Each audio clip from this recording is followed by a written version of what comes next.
మీరు సావిత్రి గారు సమకాలికులు, సమ పేరు ప్రతిష్టలు కలిగిన వారు. తెర మీద మటుకు మిమ్మల్ని ఇద్దరిని నిజంగా అక్కా చెల్లెలనే అనుకుంటారు ఇప్పటికి కూడా గ్రామాల్లో ఉన్న ప్రజలు అంతా. మేమిద్దరం ఎంత క్లోజ్ అంటే సినిమాల్లో కాకుండా ఇంచుమించు పర్సనల్ లైఫ్లో కూడా. ఇక తనేంటి అంటే నేనంటే ప్రాణం తనకి.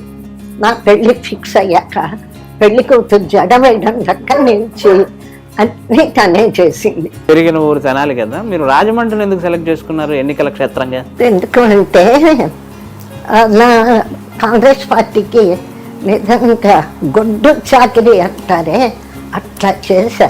నేను తిరగని గ్రామం లేదు, నేను క్యాన్వాస్ చేయని లీడర్స్ కూడా లేరు, అట్లా చేశాను.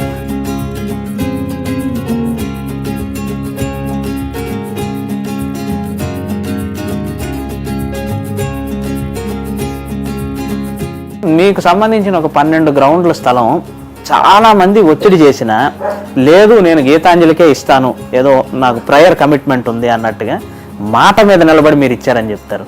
అది ఏంటి ఆ విశేషం? ఏంటంటే నాకు టీ నగర్లో 5 గ్రౌండ్లు పెట్రోల్ బంకు గీతాంజలి వాళ్ళ ఇంటి దగ్గరే కార్నర్లో పాన్గల్ పార్క్కి ఆపోజిట్లో ఒక 5 గ్రౌండ్స్ స్థలం ఎప్పుడో కొని పెట్టాం.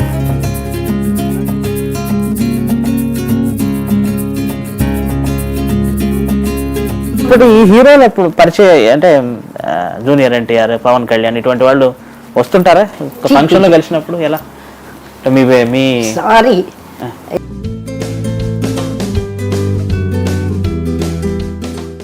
నమస్కారం. కాఫీ విత్ యమునా కిషోర్ కార్యక్రమానికి స్వాగతం. నాకెందుకో ఒక పాట పాడాలనిపిస్తుంది, కానీ చాలా కష్టమైన పాట. మీరజాలగలడా నయానతి వ్రత విధాన మహిమన్ సత్యాపతి. సత్యభామ రూపానికి, సత్యభామ వ్యక్తిత్వానికి అద్దం పట్టే సత్యభామ గురించి తెలిపే పాట ఇది.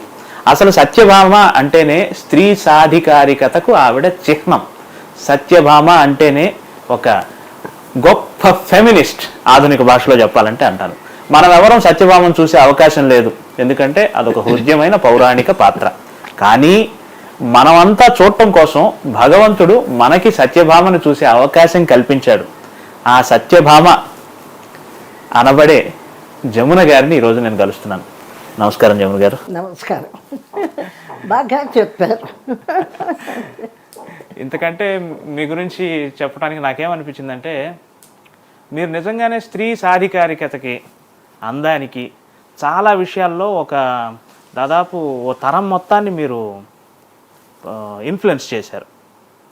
అలా ఆ కోణంలోనే మిమ్మల్ని చూడాలని నేను అనుకుంటాను. Thank you. చూడండి, సంతోషం. మీరు పుట్టింది హంపి, కర్ణాటక అని సినిమా చరిత్రకారులు రాసిన వీటన్నిటిలో ఉన్నాయి. కానీ మీరు పెరిగింది దుగ్గిరాల. ఇక్కడ చిన్న సంగతి, నాకు సినిమాల్లో నేను పుట్టింది కర్ణాటక హంపి కాబట్టి నాకు ఇంకో పేరు ఉంది, అది తెలుసా మీకు? తెలియదు. హంపి సుందరి. అలాగా?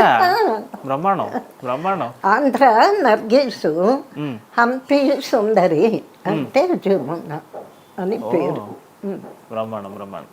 అయితే నేను అడగదలుచుకున్నది ఏంటంటే, కన్నడ వాళ్ళు మిమ్మల్ని వాళ్ళ ఖాతాలో వేసుకుంటున్నారు. జమున గారు మావారు, మాతృభాష కన్నడమే అని. తెలుగు వాళ్ళం మేము మా హక్కు, మిమ్మల్ని మేము ఓన్ చేసుకుంటాం. అసలు ఏమిటి మీ మాతృభాష? మాతృభాష కన్నడమే. ఓకే. ఎందుకంటే నేను పుట్టింది కర్ణాటక హంపి. నాన్నగారు Madhva Brahmins. Madhva Brahmin mother tongue is Kannada, so Kannadians. అమ్మగారేమో Vaishyas. So inter caste marriage. ఆ రోజుల్లో ప్రేమ వివాహం, నాన్నగారిది అమ్మగారిది. ఇద్దరు పెద్ద కులస్తులు. కులాలు ఎట్లా ఉన్నా ప్రేమ అనేది ఎలా ఉంటుంది వారి దాదాపు 70 సంవత్సరాలు కాపురం చేశారు. వారు మా అమ్మ నాన్న అద్భుతమైనటువంటి నాలాంటి కూతురికి మా తమ్ముడు డాక్టరు, మాలాంటి వాళ్ళకి జన్మ ఇచ్చి వారిని ఇద్దరిని తల్లిదండ్రుల్ని స్మరించుకునే అవకాశం ఇచ్చారు మా అమ్మ నాన్న. అది కర్ణాటక. పర్వాలేదు, అయినా కానీ మీరు తెలుగువారే, మీరు అన్నా కానీ కొన్ని పరిస్థితి. ఎందుకంటే పుట్టింది కర్ణాటక అయినా పెరిగిందంతా నాన్నగారు పసుపును పొగాకు వ్యాపారం చేసేవారు. అట్లా నాన్నగారు ఈ గుంటూరు జిల్లా దుగ్గిరాలకి వచ్చారు. అక్కడ ఇక దుగ్గిరాలకు వచ్చేటప్పటికి నాకు 7 ఏళ్ళు ఉంటాయేమో. సో కన్నడలోకి నుంచి తెలుగు రాదు. ఓకే. అప్పుడే స్కూల్ అంతా అక్కడే అయింది కాబట్టి తెలుగు మాతృభాష కింద అయిపోయింది.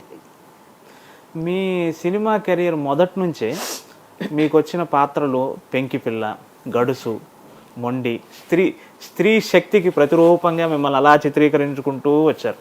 మిస్సమ్మల అమాయకత్వం కానివ్వండి, ఇలా అంటే ఎక్కువ శాతం అంటే మీరు ఇన్నోసెంట్ అన్ని రకాలు వేసినా మీలో ఆ గడుసుదనాన్ని ఎక్కువ ఇండస్ట్రీ చూసింది. అంటే అది మీ స్వాభావికమైన గుణమా? ఆహా, ఖచ్చితంగాను. అంతేనా? ఎందుకంటే ఒక ఇండివిజువాలిటీ చిన్నప్పటి నుంచి ఒక వ్యక్తిత్వాన్ని అలా మెయింటైన్ చేసుకుంటూ వచ్చా. ముఖ్యంగా వ్యక్తిత్వం, ఆత్మవిశ్వాసం, ఆత్మ గౌరవాన్ని నిలుపుకోవడం ఎలాగా, పురుష అహంకారాన్ని ఎలా ఎదుర్కోవాలి అన్నది కూడా మా అమ్మగారి వ్యక్తిత్వం నా మీద ఎక్కువ ఉంది. ఆమె అంతే ఎవరిని లెక్క చేసేది కాదు. మంచి హరికథ ఆర్టిస్టు. అంటే ఆమె చిన్నప్పుడు వాళ్ళ నాన్నగారు అంటే మా తాతగారు తను చక్కగా పాడేది. తనకు కూడా 8-10 ఏళ్ల వయసులో అమ్మాయి బాగా పాడుతూ ఉంది అని వాళ్ళ నాన్నగారు హరికథ సరదాగా నేర్పించారు. 8 సంవత్సరాల వయసులో ఆయన ఎవరు, చాలా పెద్ద హరిదాస్ గారు, ఆదిపట్ల నారాయణ దాస్ గారు, ఆయన సమక్షంలో మా అమ్మగారు 8 ఏళ్ల వయసులో హరికథ కాలక్షేపం చేశారు. అందరూ ఆశ్చర్యపోయారు. ఇంత బుగ్గ మీసాలు పెట్టుకొని ఇక్కడి నుంచి ఇక్కడికి ఆయన బంగారు కంకణాలతో ఆదిపట్ల నారాయణదాస్ గారి ముందు ఈ చిన్న పిల్ల ఈ అమ్మాయి హరికథ అనుకున్నారు.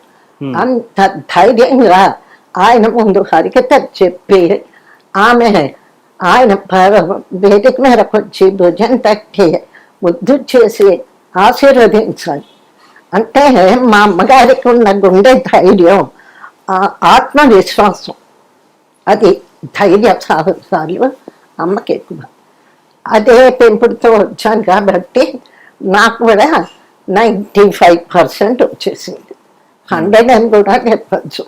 ఒక ఆవిడకంటే ఎక్కువే అనుకుంటున్నాను. ప్రతి 5-10 సంవత్సరాలకి మీద ఒక ల్యాండ్ మార్క్ లాంటి క్యారెక్టర్ ఒకటి పడుతూ వచ్చింది, రాణి మాలినీదేవి. ఇట్లా వాటన్నిటిలో కూడా ఒక రకమైన దర్పము, ఒక మహారాణి తత్వమే ఉంటూ వచ్చింది కదా. పర్టికులర్ గా నేను రాణి మాలినీదేవిగా మిమ్మల్ని చూసి చాలా మంది ఇన్ఫ్లుయెన్స్ అయ్యారు, చాలా మందికి ఆ ప్రభావం ఉంది. ఆ పాత్ర గురించి చెప్పండి మేడం. పండంటి కాపురంలో రాణి మాలినీదేవి మరి పేరే రాణిగా వచ్చింది. అయితే వ్యక్తిగత ప్రభావం దాంట్లో ఎక్కువ ఉంది.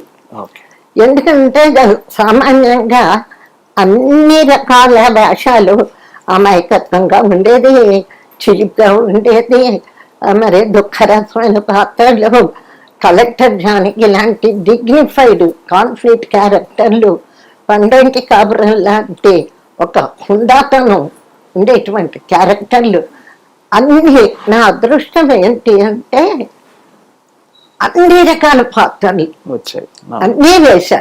ఇప్పుడు కామెడీ వేశా, తర్వాత వ్యాంపు, ఇందులో మోహిని రుక్మాంగదలో మోహిని, ఆ రుక్మాంగదుని ఏడిపించడం.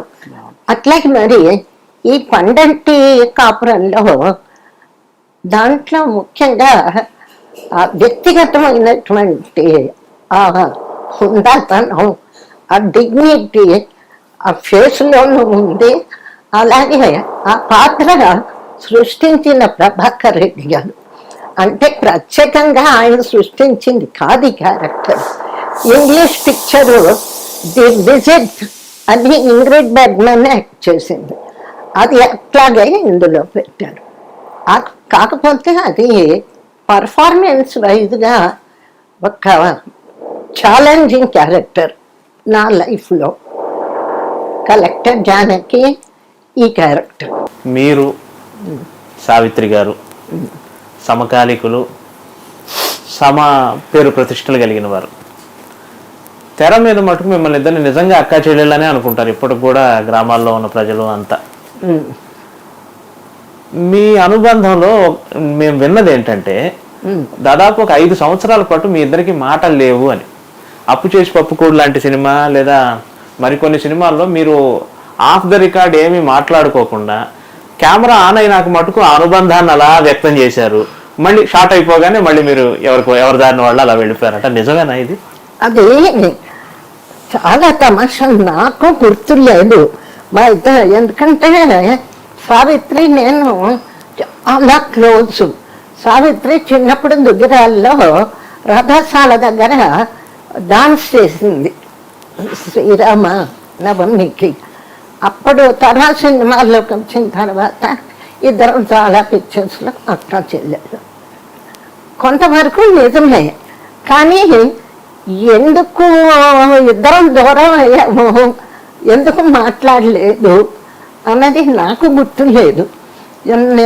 నాకు జ్ఞాపకం ఉన్నంత వరకు 5-6 సంవత్సరాలు ఏమి కాదు, ఊరికే 1 year 6 months.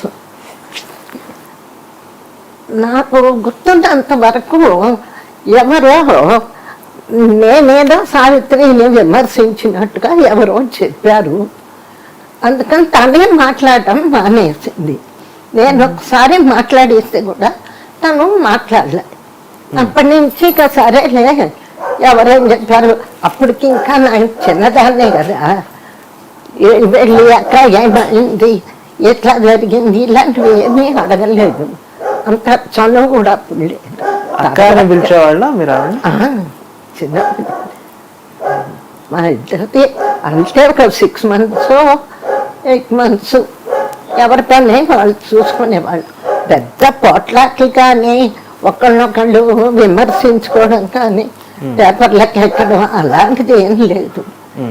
ఎవరో ఏదో నా మీద అక్కతో చెప్పారు, అది ఆ అమ్మాయి సీరియస్గా తీసుకున్నట్టు గుర్తు. యాక్చువల్గా నాకు బాగా జ్ఞాపకం కూడా లేదు. But we're very very close, own సిస్టర్స్లా ఉండేవాళ్ళు. మామూలుగా నటనా పరంగా ఆవిడ మీరు పాత్రల గురించి చర్చించుకోవటం, ఒకళ్ళ నటనను ఒకళ్ళు ప్రశంసించుకోవటం లేదా విమర్శించుకోవడం, ఇటువంటి సంభాషణ ఎప్పుడు ఉంటాయి. విమర్శలు అనేది ఆ రోజుల్లో సద్విమర్శలే ఇలా ఉండేవాడిని.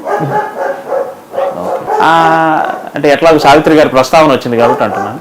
తర్వాతి కాలంలో ఆవిడ అంటే అంత్య దశలో ఆవిడ చాలా ఇబ్బందుల్లో ఉన్నారని అంటున్నారు. వాస్తవాలు మాబోటి వాళ్ళకి తెలియదు.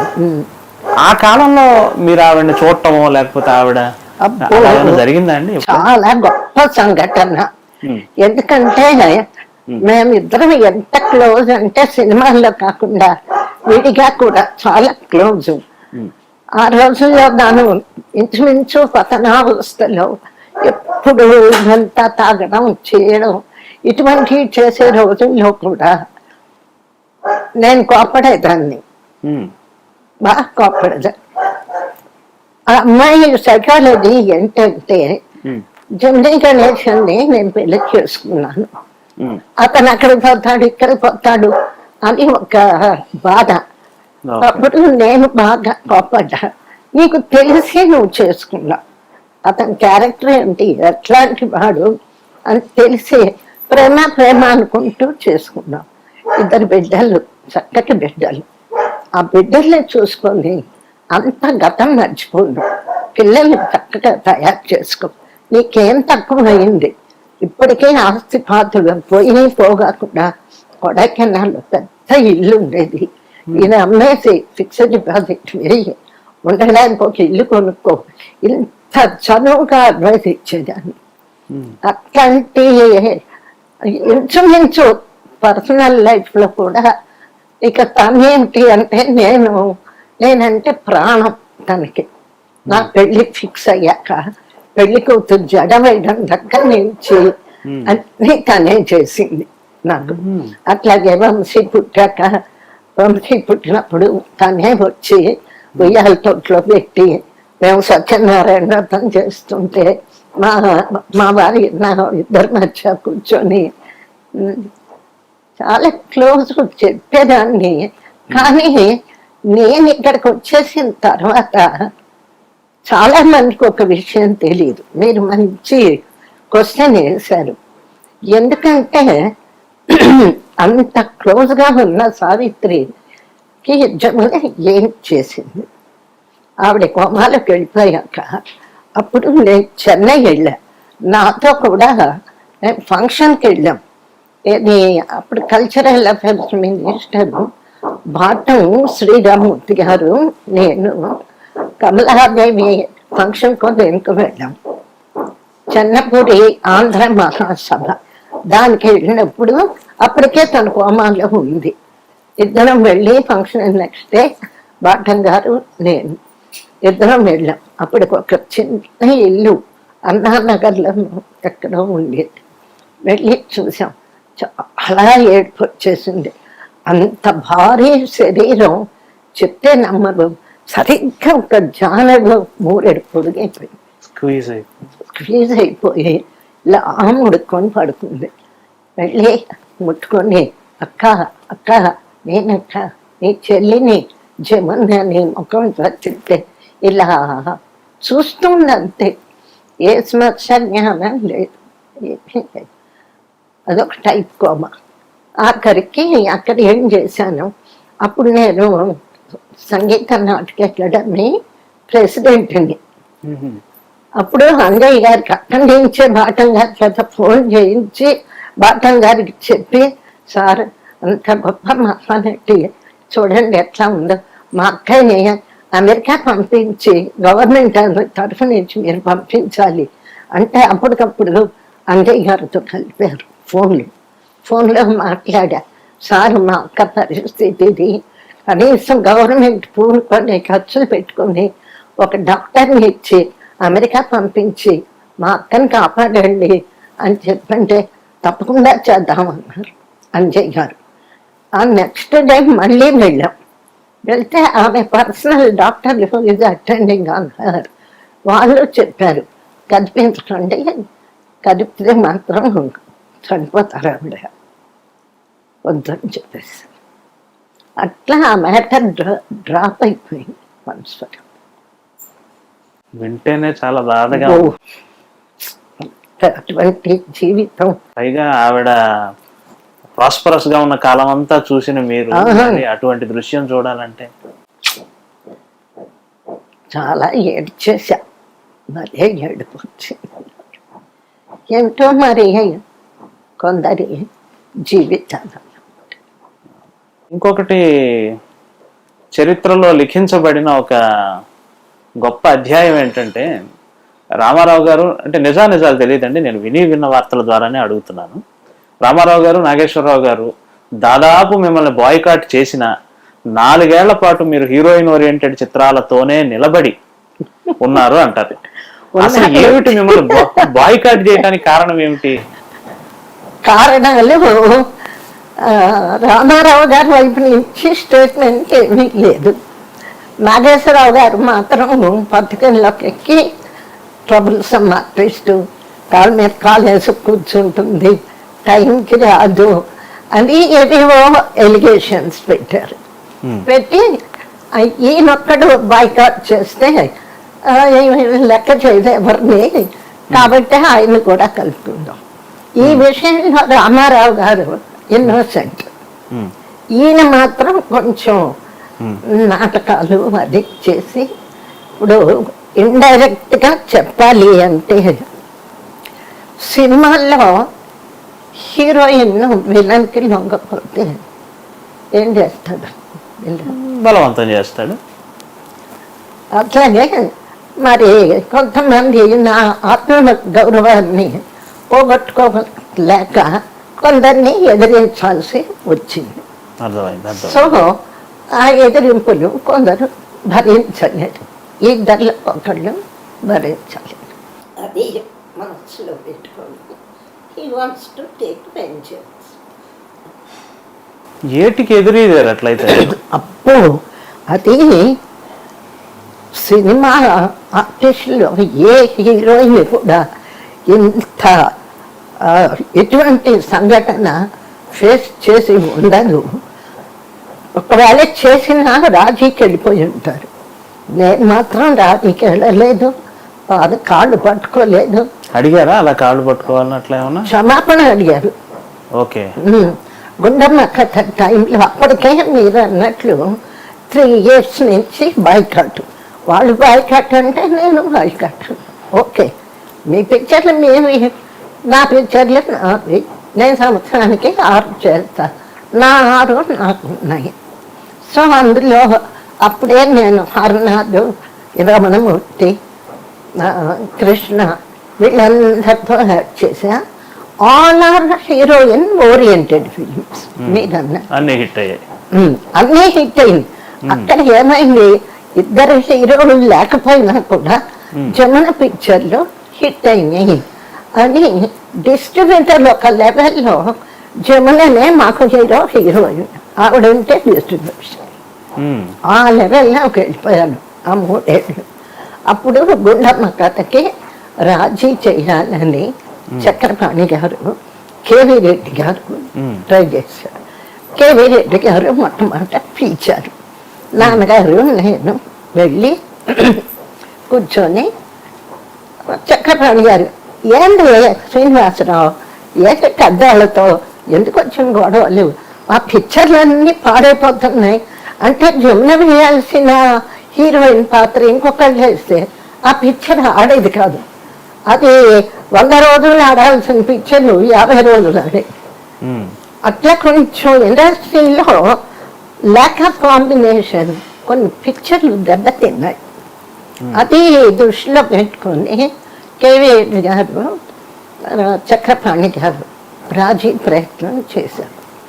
అప్పుడు వాళ్ళు ఏం చేశారు అంటే, వాళ్ళొక రూము, నాన్నగారు నేను ఒక రూమ్లో కూర్చోబెట్టారు. కేవీ రెడ్డి గారు ఏంటమ్మా ఇదేం బాగలేదు, పెద్దవాళ్ళు మేము మాట్లాడతాము అని చెప్పి లోపలికి వెళ్ళి వాళ్ళతో మాట్లాడి వచ్చారు. బయటకు వచ్చి అప్పుడు ఏం చెప్పారు అంటే, పోన్లేమ్మా వాళ్ళు పెద్దవాళ్ళు కదా, వయసులో కంటే పెద్దవాళ్ళు, ఒక క్షమాపణ పత్రం నేను ఇంక మీదట ఇలా ప్రవర్తించను అని ఒక క్షమాపణ పత్రం ఇస్తే వాళ్ళిద్దరూ యాక్ట్ చేస్తారు. ఏమిటా ప్రవర్తన? కాళ్ళ మీద కాళ్ళు వేసుకొని కూర్చోకూడదు ఇటువంటివా? ఏమిటో ప్రవర్తన వాళ్ళకే తెలియాలి అని చెప్పి అది కేవీ రెడ్డి గారికి వచ్చి చెప్పారు. ఓన్లేమ్మా ఇచ్చేయాలి, వాళ్ళ ఆత్మ సంతృప్తి పడుతుంది. సార్ వాళ్ళకైనా ఆత్మ ఉంది, నాకు లేదా, ఆత్మాభిమానం నాకు లేదా. పోనీ సార్ ఇప్పుడు నేనేం తప్పు చేశాను, ఫస్ట్ వాళ్ళని ఇక్కడ పిలవండి, మా ముగ్గురిని కూర్చోబెట్టండి, పెద్దవాళ్ళు కాబట్టి మీరు చెప్పండి ఎవరిది తప్పు. నేను నిజంగా వాళ్ళ పట్ల తప్పు చేస్తే క్షమాపణ చెప్తాను. ఏమీ లేనప్పుడు నేను ఎందుకు క్షమాపణ చెప్పాలి? నా తప్పేమిటి? ముందు ఊరికే కాలు మీద కాలు వేసుకుంది ట్రబుల్సమ్ ఆర్టిస్ట్ అంటే, మరి ట్రబుల్సమ్ అయితే 3 ఏళ్ళు నా సంవత్సరానికి నా 8 పిక్చర్లు ఎట్లా యాక్ట్ చేస్తాను? ఇవన్నీ మాట్లాడి ఆఖరికి అది ఫెయిల్ అయిపోయింది. చర్చలు ఫలప్రదంగా అయ్యో పేపర్లో అంత చర్చలు. నాగిరెడ్డి కేవీ రెడ్డి గారి రాజీ ప్రయత్నం విఫలం అని పెద్ద తాటికాయ అక్షరాలు ఎప్పటికీ ఉన్నాయి, ప్రెస్ కటింగ్స్. అది అదొకటి ఫెయిల్ అయిపోయింది. ఏమేమో కూర్చోబెట్టి వాళ్ళకి 4 చివాట్లు, నాకు 4 చివాట్లు పెట్టి కాఫీ ఇచ్చేయండి, కలిసి చేస్తాం. వాళ్ళు అటు వెళ్ళిపోయారు, నేను ఇటు వచ్చేసాను. ఇంకా ఆఖరికి గుండమ్మ కథ, మళ్ళీ నాగిరెడ్డి చక్రపాణి గారు ఈసారి చక్రపాణి మళ్ళీ రెండోసారి చెప్తే మేము కండిషన్ పెట్టాం, మేమేం తప్పు చేయలేదు, మా అమ్మాయి ఏం తప్పు చేయలేదు, అమ్మాయి అలవాట్లు అమ్మాయి ఒకటే. చక్కన్న గారు మీరు వాళ్ళని పిలిచి మా ముగ్గురిని కూర్చోబెట్టండి, అమ్మాయి ఏదన్నా తప్పు చేసింది ఇది అంటే క్షమాపణ మేము చెప్తాం, లేదు అంటే వాళ్ళ ఇష్టం. అంతేగాని ఈ క్షమాపణ పత్రాలు ఇవన్నీ మేము ఇవ్వము అని చెప్పాం. అప్పుడు ఇక ఆయన ఏం చేశారు, ఒకరోజు రామారావు గారు, నేను, నాన్నగారు, చక్రపాణి ముగ్గురిని కూర్చోబెట్టారు.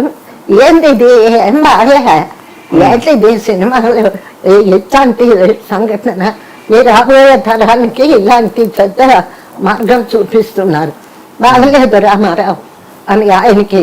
అమ్మాయి నువ్వు ఇంకా నేర్చుకోవాలి, పెద్దవాళ్ళు ఎట్లా గౌరవించాలి ఏంటి అని. మొత్తానికి వాళ్ళకి 2 నాకు 2 అక్షంతలు వేసి గుండమ్మ కథ యాక్ట్ చేయండి డేట్స్గా. అలాగే సార్.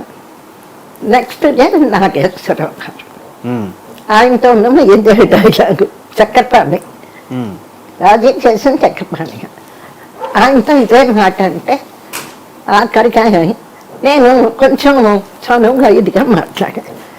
నాగేశ్వరరావు గారు, మీరు నాకు యాక్టింగ్లో ఎన్నో విషయాలు నేర్పించారు, how to use tear, long షాట్లో ఏడవక్కర్లేదు, ఇట్లాంటివి ఎన్నో యాక్టింగ్ సైడ్ నేర్పినప్పుడు పర్సనల్గా కూడా ఏదైనా ఇట్లా చిన్న చిన్న విషయాలు ఉంటే, అమ్మాయి నువ్వు ఇట్లా ఉండాలి, ఇలా ఉండకూడదండి, ఎందుకు చెప్పచ్చు కదా.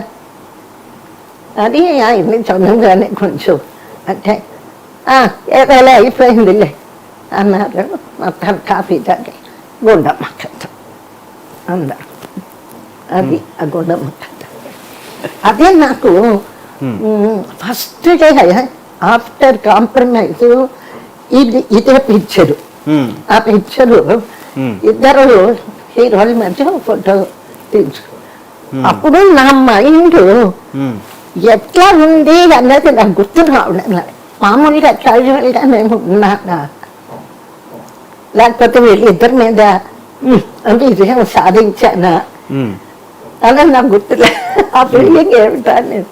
బట్ స్టిల్ అయితే వాళ్ళిద్దరేమో చెవులు వెళ్ళేస్తూ ఒక స్టిల్, మళ్ళీ ఫ్రెండ్లీగా ఇద్దరు చేతులు మధ్య చేసి భక్తి స్టిల్ తీయించుకున్నాం. మొత్తం మీద ఎక్కడ వెనక్కి తగ్గలా మీరు? పిక్చర్లు పోయినాయి, నాకు పోయినాయి, వాళ్ళవి పోయినాయి.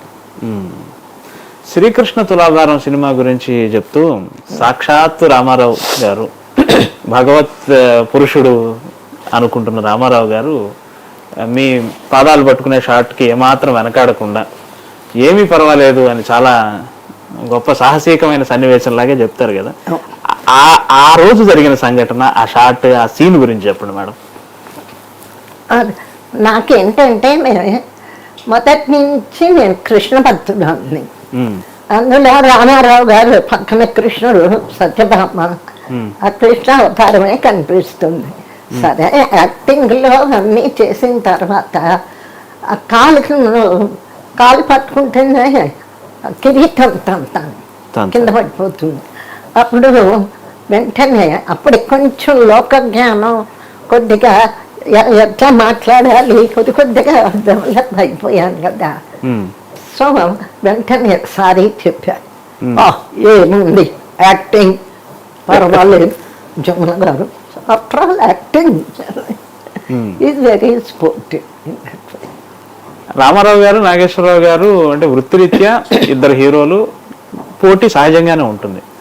కానీ కొన్ని కీలకమైన విషయాల్లో మటుకు వారిద్దరూ కలిసిపోయేవారు కదండి. ఇందాక మీరు అన్నట్టు జమున గారిని బాయ్కాట్ చేసే విషయంలో వాళ్ళిద్దరు ఒక ఐక్యమత్యం ఉండేది కదా. ఏదో చాలా వేరు కలిసే ఉండేవాళ్ళు. కానీ పేపర్లలో తన ద్వారా కొన్నాళ్ళు వాళ్ళిద్దరు కూడా ఏదో గొడవ. అంటే 2 క్యాంపులు నడిచాయి అంటారు కదా, అంటే వాటి గురించి ఎవరు చెప్పేవాళ్ళు లేరు, అందుకని కాస్త ధైర్యం చేసి మిమ్మల్ని అడుగుతున్నా. అలా ఉండేవా అండి 2 క్యాంపులు అలా ఉండేవా? క్యాంపులు అంటే నాకు అర్థం కాలేదు. అంటే వాళ్ళకంటూ ఒక వర్గం ఆర్టిస్టులు, ఒక వర్గం డైరెక్టర్లు, ఇక్కడ ఒక వర్గం డైరెక్టర్, అట్లా ఉండేదా? అది కొంచెం ఉండేది. ఉన్నాయి, ఆ రోజుల్లోనూ ఉన్నాయి. హీరో డామినేషన్ ఉండేది. తర్వాత ఏదో ఇట్లాగా గ్రూపిజం. ఒక డైరెక్టర్ ఉంటే ఆ డైరెక్టర్తో ఒక గ్రూపు, ఇంకో డైరెక్టర్తో ఉంటే ఇంకో గ్రూపు, ఇట్లాంటివి అన్నీ ఉన్నాయి ఆ రోజు. అన్నిటినీ తట్టుకొని కాంట్రవర్సీ లేకుండా అన్నిట్లో తట్టుకుని రాగలిగాం నేను. సావిత్రి గారు డైరెక్ట్ చేసిన సినిమా చిన్నారి పాపలు, కుళందై ఉళ్ళం తమిళ్లో. ఆవిడ డైరెక్ట్ చేస్తే మీరు హీరోయిన్గా యాక్ట్ చేశారు. మొత్తం ఆడవాళ్లే టెక్నీషియన్స్ గా ఉంటూ. ఆ సినిమా అనుభవం చెప్తారండి?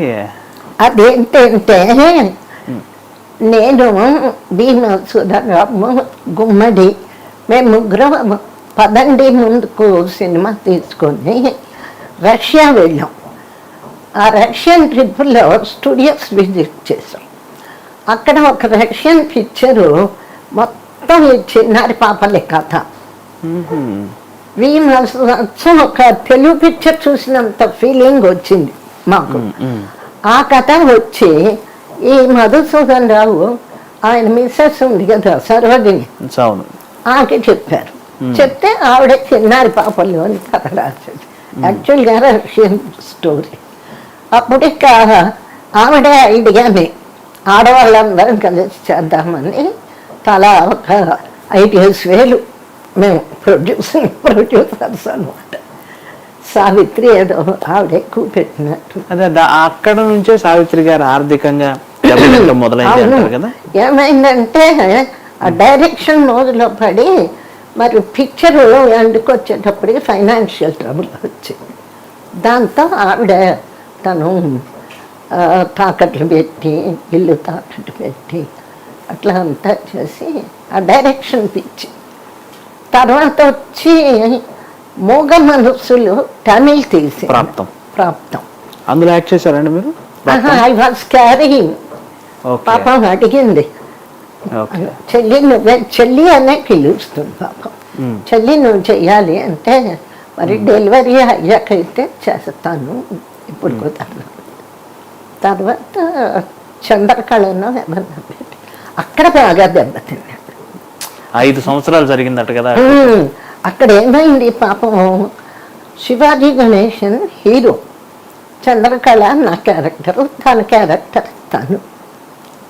ఒక ఫస్ట్ 2 షెడ్యూల్స్ 1 షెడ్యూల్ అయింది. బాగా కావేరీ ఒడ్డున అదంతా బాగా తీసింది. 15 రోజులు షూటింగ్ అయింది. అప్పటికి శివాజీ గణేశన్ టాప్ ఆవిడ బుక్ చేసేటప్పటికి. సరిగ్గా ఈవిడ పిక్చర్ ఆ 15 రోజులు 20 రోజులు అవుట్డోర్ అయి వచ్చింది. ఆ తర్వాత శివాజీ గణేశన్ పిక్చర్లు వరుసగా ఫ్లాప్ అయిపోయింది. అయిపోయేటప్పటికి బయర్స్ రాలే. పైగా మా మేనేజర్ ఒక బయర్ని తీసుకొచ్చాడు చెన్నైలో. అప్పటికి సగం పిక్చర్ అయింది. అయితే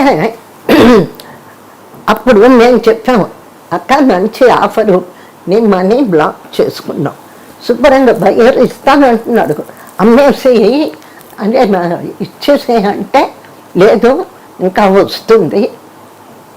అప్పుడు ఎంతో డబ్బు తెలియదు కానీ మొత్తానికి మేమే తీసుకొచ్చాం బయ్యర్ని. మా మేనేజర్ తీసుకొచ్చి ఉపయోగించుకోవాలి. దాంతో బయ్యర్ వెనక్కి వెళ్ళాడు. సరిగ్గా ఈవిడ పిక్చర్ ఎడిటింగ్ వచ్చే నాటికి శివాజీ గణేశన్ మార్కెట్పోయింది. ఇక దాంతో రిలీజ్ కూడా ఇంచుమించు ఆవిడ చేసుకోవాల్సిన పరిస్థితి. ఏదేమైనా నా అనుభవంలో హీరోయిన్స్ సినిమాలు తీసి దెబ్బతిన్న వాళ్ళు ఎక్కువ ఉన్నారు కానీ సక్సెస్ఫుల్గా ఎవ్వరు లేరు. ఒక భరణి భానుమతి గారు చేశారు అంటే ఆవిడకి స్టూడియో ఉంది. అంజలి గారు కూడా ఆవిడ అదృష్టం బాగుంది. ఆవిడ ప్రొడ్యూసర్ అయిన డైరెక్షన్ వైపుకు రాలేదు. డైరెక్షన్ అనేది మొత్తానికి సక్సెస్ అయింది భానుమతి అందింది. మిమ్మల్ని డైరెక్ట్ చేయమని అడగలేదండి? చాలా మంది అడిగే ఉండాలి ఇన్ని సంవత్సరాలు. అడిగారు కానీ నాకు ఇంట్రెస్ట్ లేదు. డైరెక్షన్ అంటే వద్దనుకున్నారు. తర్వాత రిటైర్ అయ్యాక డాక్టర్ భారతి చేశాను. అది పాపను పెట్టి అప్పుడు కొంచెం అందులో చేతులు కాల్చుకున్నాను సినిమా కోసం. కానీ చాలా బాగుంటుంది ఆ సీరియల్, నేను చూశాను. అది చూసారా? చాలా సినిమా లాగా తీశాను. అవును. పడవ ఒడ్డు ఆవిడ డాక్టర్ క్యారెక్టర్ విలేజ్కి వెళ్ళి సేవ చేయటం, అక్కడ కథ మీరే రాశారండి? రామానాయుడు గారి దగ్గర ఇదే సావిత్రి లాగానే నాకు కూడా డైరెక్షన్ మోజు పుట్టి దీని రైట్స్ ఈయన రామానాయుడు దగ్గర ఉంటే 10,000 ఇచ్చి కొనుక్కున్నా రైట్స్. కొనుక్కొని మొత్తం ఒకేసారి అవుట్డోర్ మంచి చక్రవర్తి మ్యూజిక్ అన్నీ బుక్ చేశాను. మొత్తం అటెస్ట్ తెచ్చి 1 month షూటింగ్. నటిగా ఒక గొప్ప ప్రస్థానం, ఒక గొప్ప అధ్యాయం ముగింపు దశలో మీరు రాజకీయాల వైపుకి వచ్చేసారు. రాజమండ్రి ఎంపీగా గెలిచారు, గొప్పగా సేవ చేశారు, ఇప్పుడు కూడా చెప్పుకుంటారు అక్కడ ప్రజలు. ఏమిటి ఆ రాజకీయ ఆగమనానికి దారి తీసిన పరిస్థితి ఏంటి? హైదరాబాద్ వచ్చాక 72 చెన్నై నుంచి ఇక్కడికి షిఫ్ట్ అయిపోయాం. రోడ్ నెంబర్ 12 ఇక్కడ 2000 గజాల్లో ఇల్లు కట్టుకొని ఎప్పటికైనా మన రాష్ట్రంలో మనం ఉండాలి అని చెప్పి ఇక్కడికి రావడం స్థిరపడ్డాం. ఇక్కడికి వచ్చిన తర్వాత ఈ నిరుపేద డ్రామా కళాకారులు ఒక కళారంగానికి సంబంధించిన దీంట్లో యాక్టివ్గా తిరిగారు. అది చూసి రంగస్థల వృత్తి కళాకారుల సమాఖ్య మొత్తం ఆంధ్రప్రదేశ్ అన్ని జిల్లాల నుంచి ఉంది. దానికి ప్రెసిడెంట్గా నన్ను ఎన్నుకున్నారు. నాకు చెప్పాను, నాకేం తెలియదు అయ్యా ఈ నాటకరంగం, ఎప్పుడో చిన్నప్పుడు డ్రామా వేసాము అంటే, లేదండి మీరు సంగీత నాటక అకాడమీలో ఎగ్జిక్యూటివ్ మెంబర్గా ఉన్నప్పుడు మీరు ఎంతో బాగా ఆర్గనైజ్ చేశారు. అప్పుడు ఏమైంది, ఈ యాక్టివిటీస్ అన్నీ కళాకారులతో వాళ్ళకి ఇళ్ళ పట్టాలు ఇప్పించడం, వాళ్ళతో వాళ్ళని తీసుకెళ్ళి అన్నయ్య గారితో అయ్యా వీళ్ళు నిరుపేదలు అని చెప్పి వాళ్ళందరికీ హెల్ప్ చేశారు. అది చూసి సంగీత నాటక అకాడమీ చైర్మన్గా వేశారు నన్ను. వేసిన తర్వాత అక్కడ రవీంద్ర భారతి లాగా ఇంకొక థియేటర్ కట్టాలి అని, ఇప్పుడు మున్సిపల్ కార్పొరేషన్ ట్యాంక్ బండ్ కింద ఉంది కదా పెద్ద బిల్డింగు, అక్కడ ఇంకో థియేటర్ కట్టాలి అని జలగం గారి హయాంలో లేడీ ఫిలిం స్టార్ నైట్ అని మొత్తం అసలు చార్టెడ్ ఫ్లైట్లో దాదాపు 50 మంది లేడీ ఆర్టిస్టులతో లేడీ స్టార్ నైట్ ఆర్గనైజ్ చేసిన మొదటి వ్యక్తిని నేను. అప్పుడు 25 lakhs గవర్నమెంట్ కలెక్ట్ చేసి అక్కడ జలగం గారు ఫౌండేషన్ కూడా వేశారు.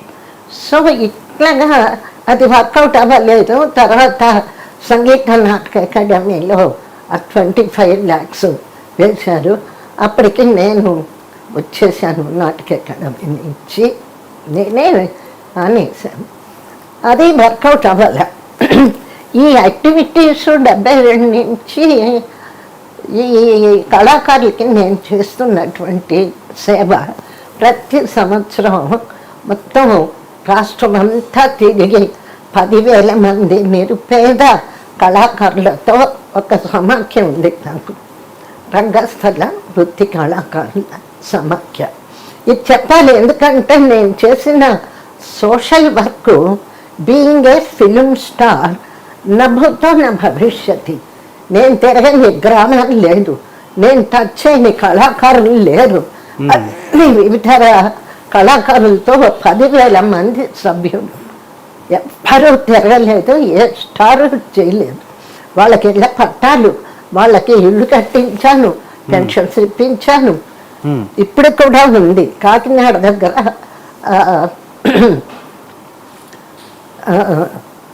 మాధవపట్నం.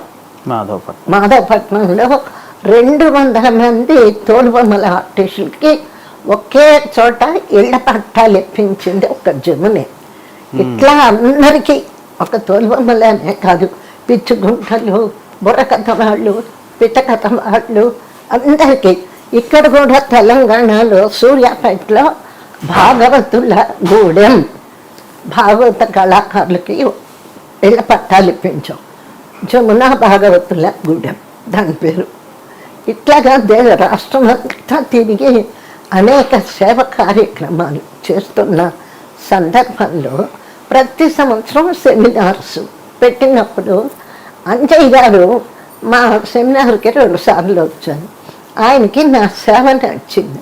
ఒకసారి ఆయన బర్త్డేకి ఇంటికి వెళ్తే ఏమన్నారు, ఏమ్మా ఎంతసేపు మీరు కళాకారులకైనా సేవ చేసేది, మీరు రాజకీయాల్లోకి రావాలి అన్నారు. అంటే సార్ నాకు రాజకీయాలు వద్దు, నాకు ఒంటికి పడదు, నాకు తెలియదు. అప్పుడు ఆయన నాటక అకాడమీ చైర్మన్గా వేశాను. అకాడమీ చైర్మన్గా కూడా చాలా చేశాను. బళ్ళారి రాఘవ స్టాంప్ తీసుకొచ్చాం. ఈ వృద్ధ కళాకారులకి ఇంతకుముందు 20,000 ఉంటే ₹1,00,000 పెంచా అకాడమీ నుంచి. ఇట్లా చేస్తున్నప్పుడు రాజకీయాలకి అప్పుడే కాంగ్రెస్ పార్టీ రీకాన్స్టిట్యూట్ చేశారు. రాజశేఖర రెడ్డి గారు ప్రెసిడెంట్, పిసిసి ప్రెసిడెంట్ అయ్యారు. అప్పుడు ఇందిరాగాంధీ గారు మన కోన ప్రభాకర్ మహారాష్ట్ర అప్పుడు సిట్టింగ్ గవర్నర్, ఆయన ఎప్పుడు ఇందిరాగాంధీ దగ్గర పోతే గారు తావను అక్కడ కూర్చుంటుండేవారు. అప్పుడు ఇందిరాగాంధీ అడిగిందట, ఇట్లా ఎవరన్నా ఉన్నారా ఫిలిం స్టార్లు? ఎందుకంటే అప్పటికే తెలుగుదేశం అధికారంలోకి వచ్చింది. బికాజ్ ఆఫ్ రామారావు గారి సినిమా గ్లామర్. నేను అడగదలుచుకున్నది కూడా, సినిమా వాళ్ళందరినీ రామారావు గారు లాగేసుకున్నారు కదా. దాదాపు 70% సినిమా వాళ్ళంతా రామారావు గారి పక్షమే ఉన్నారు. మీరు భానుమతి గారు కొద్ది మంది మాత్రమే కాంగ్రెస్ వైపుకి వచ్చారు, కృష్ణ గారు లాంటి కొద్ది మంది. అది ఏమి రామారావు గారి ఆకర్షణకు ఎందుకు లోనవ్వలేదు మీరు? అంటే ఒకటండి, రామారావు గారు పిలవలేదు, అదే అడిగాను. Okay okay. ఆయన పిలిచుంటే బహుశా అట్టే వెళ్ళే వాళ్ళు. మేము పిలవని పేరంటే ఆయన అడిగాను కూడా.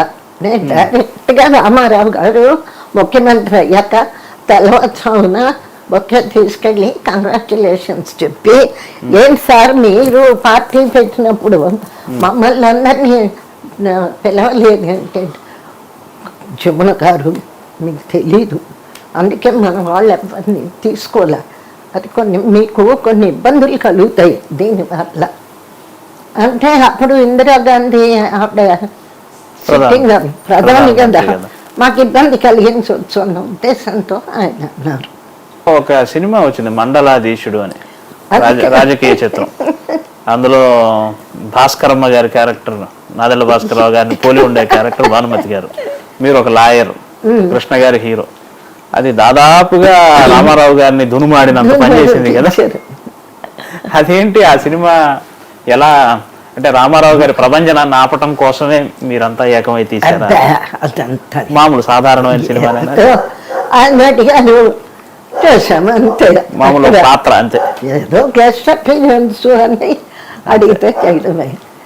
ఆ తర్వాత ఈ యాక్టివిటీ చూసి కోన ప్రభాకరరావు గారు ఇందిరాగాంధీకి చెప్పారు, ఇట్లా మాకు ఒక వీర వనిత ఉంది, బోల్డిందేడి జమున, ఆమెను ఇద్దాము, కాంగ్రెస్ పార్టీకి పిలిస్తే వస్తారు. అప్పుడు వద్దన్నాను. తర్వాత ఇందిరాగాంధీ గారి నుంచి ఫోన్ వచ్చాక అప్పుడు ఒప్పుకున్నా. పాపం నాకు పోతే గారు కోన గారు ఫోన్ చేస్తే నాకు చెప్పాను అన్నమాట, డాడీ మీకు తెలుసు చెన్నారెడ్డి గారు అడిగారు, అంజయ్య గారు అడిగారు. అప్పుడే నాకు ఇంట్రెస్ట్ లేదు, లేదమ్మాయి నువ్వు రావాలి, ఇందిరా మేడం మీరు వెరీ మచ్ ఇంట్రెస్టెడ్ ఇన్ నీ పేరు చెప్పాను. అంటే ఇందిరాగాంధీ అంటే నాకు ప్రాణం, అంత ఇష్టం, డైనమిజం అంటే ఇష్టం కదా. జయలలిత, ఇందిరాగాంధీ, నాకు నేను ఇట్లా డైనమిక్ లేడీస్ అంటే నాకు చాలా ఇష్టం అన్నమాట. Inbuilt dynamism. సో దాంతో ఆవిడ అడిగింది కాబట్టి వస్తాను. సహజంగా మరి మీరు పుట్టిన ఊరు లేదా పెరిగిన ఊరు తెనాలి కదా, మీరు రాజమండ్రిని ఎందుకు సెలెక్ట్ చేసుకున్నారు ఎన్నికల క్షేత్రంగా? ఎందుకు అంటే నా కాంగ్రెస్ పార్టీకి నిజంగా గొడ్డు చాకిరి అంటారే అట్లా చేశా. నేను తిరగని గ్రామం లేదు, నేను క్యాన్వాస్ చేయని లీడర్స్ కూడా లేదు. అట్లా చేశాను. 7 సంవత్సరాలు తాటిగా తిరిగా. అటు శ్రీకాకుళం జిల్లా నుంచి ఈవెన్ మహారాష్ట్ర, నాందేడు మహారాష్ట్ర, అక్కడ కూడా కన్వర్స్ చేశా. అవన్నీ చూసి అప్పుడు ఇందిరాగాంధీ గారు రమ్మని కాంగ్రెస్లో పిలిచారు. ఇవన్నీ చూశాక ఇందిరాగాంధీ గారు పోయాక అప్పుడు రాజీవ్ గాంధీ గారిని ఆయన పిలిపించి తానుగా అడిగారు అన్నమాట. ఇవాంట ఆంధ్ర నేను మా వారు వెళ్ళాం ఢిల్లీకి. ఫోన్ వస్తే వెళ్ళాం, కలిసాం. You want Andhra or Delhi? Sir I want Delhi. Which constituency అంటే రాజమండ్రి. ఊరికే చెప్పేది రాజమండ్రి అని. తర్వాత అప్పటికే నేను సత్యసాయి, భగవాన్ సత్యసాయి భక్తురాలుగా ఫ్రీక్వెంట్గా వెళ్తుండేవాళ్ళు రాజమండ్రి. సినిమా స్టార్ కాబట్టి ఎక్కడైనా గెలవచ్చు అన్నది ఏమన్నా? అదేం లేదు. అదేమా సినిమా స్టార్లు అయినంత మాత్రంలో గెలవరు. మీలాంటి హ్యూజ్ ఇమేజ్ ఉన్న వాళ్ళకి ఈజీ కదా ఎక్కడైనా. మామూలు వాళ్ళకి స్వామిని అడిగా, స్వామి ఇట్లాగా ఒకవేళ నాకు సీట్ అంటూ ఆఫర్ ఇస్తే ఎక్కడికి వెళ్ళమంటారు? నాకేమో అనంతపూర్ రావాలి అనుకుంటున్నాను అంటే, వద్దు ఇదంతా బాంబుల వ్యవహారం, ఆడవాళ్ళకి సీటు పనికి రాదు అన్నారు. ఆ తర్వాత రాజమండ్రి, ఆయన అనుకో రాజమండ్రి, కాకినాడ అటువైపుకి వెళ్ళు, వాళ్ళంతా చాలా సాఫ్ట్ స్వామి భక్తులు అని వాస్తవం. అందుకని చెప్పేసి రాజీవ్ గాంధీ అడుగుతుండే రాజమండ్రి అమ్మ. అది కాకుండా రాజమండ్రితో ఒక అనుబంధం ఉంది. ఒకటి డాక్టర్ గరికపాటి రాజారావు గారు పుట్టిల్లు చిత్రం తీసింది అక్కడి నుంచి, ఆయనే కదా నా తొలి చిత్రం. రెండోది అక్కడ కళాకారులకి నేను ఇళ్ళు అన్ని కట్టించాను. సోషల్ వర్క్ అక్కడి నుంచి ఎక్కువ స్టార్ట్ అయింది. కాబట్టి రాజమండ్రి తర్వాత వచ్చి మా చుట్టాలంతా కూడా నా మేనత్ వైపు నుంచి బారు వాళ్ళని జమీందారులు. చిన్నప్పటి నుంచి అక్కడికి వెళ్ళేదాన్ని చుట్టాలు. అట్లాగా ఇటు కళా అనుబంధం, అటు చుట్టాల బంధం. అది ఇక బాబా గారు కూడా అటువైపు వెళ్ళారు. అంటే గబుక్కుని రాజమండ్రి అన్నారు. కంటెస్ట్ చేశా, గెలిచా. 3 ఏళ్ళు ఉన్నా పార్లమెంట్లో. కానీ అదొక జీవితంలో మరుపురానటువంటి నా జీవితంలో. పార్లమెంట్లో అడుగు పెడుతూనే వంగి లోపల హౌస్లోకి వెళ్తూనే చుట్టూ ఆ హేమహేమిల చిత్రాలు, సెంట్రల్ హాల్లో కాలు పెడుతూనే ఒక విధమైన పులకరింత, కళ్ళల్లో నీళ్ళు వచ్చేసాయి. ఏంటి జీవితం? ఎక్కడ జమున? చిన్నప్పుడు జమున కర్ణాటకలో పుట్టింది, చెన్నై దుగ్గిరాల్లో పెరిగింది, చెన్నైలో స్టార్ అయింది, ఆంధ్రాకి వచ్చి లీడర్ అయింది, ఇక్కడికి వచ్చి పార్లమెంట్లో అడుగు పెట్టడం ఏంటి ఇది జీవితం అని లోపల అడుగు పెడుతూ అక్కడ నమస్కారం చేసి ఆ లోపలికి వెళ్తూనే సెంట్రల్ హాల్లో అన్ఫర్గెటబుల్ జీవితంలో అన్నిటికంటే కూడా మరపు రానటువంటిది. 89 నుంచి 91 వరకు ఉన్నారు కదా 3 ఏళ్ళు. ఆ కాలంలో విపి సింగ్ గారు, చంద్రశేఖర్ గారు లాంటి ప్రధానమంత్రులు, వాదోపవాదాలు బాగా వేడిగా ఉండేవట కదా. చాలా బాగుండేది. అంతవరకు పార్లమెంట్ కూడాను రాజీవ్ గాంధీ, విపి సింగ్, అర్జున్ సింగ్, వాజ్పేయి, ఎల్కే అద్వానీ, అటు కమ్యూనిస్టులు చాలా పెద్ద పెద్ద లీడర్స్. ఏంటి వాళ్ళు మాట్లాడుతుంటే ఆ స్టాల్వర్డ్స్ మాట్లాడుతుంటే గంటల తరబడి రాత్రి 12, 11 అయ్యేది. అట్లా అందరూ వెళ్ళిపోయింది, నేను మాత్రం అట్లా వింటూ కూర్చునే. మరి 91 ఎన్నికల్లో ఎందుకు పోటీ చేయలేదు? చేశాను కానీ నాకే టికెట్ ఇచ్చారు. Rajiv Gandhi mid term poll కదా, మిడ్ టర్మ్ పోల్ అనవసరంగా చంద్రశేఖర్ని సపోర్ట్ తో ఉంది కదా కాంగ్రెస్ సపోర్ట్ తో, సో విత్డ్రా చేశాడు.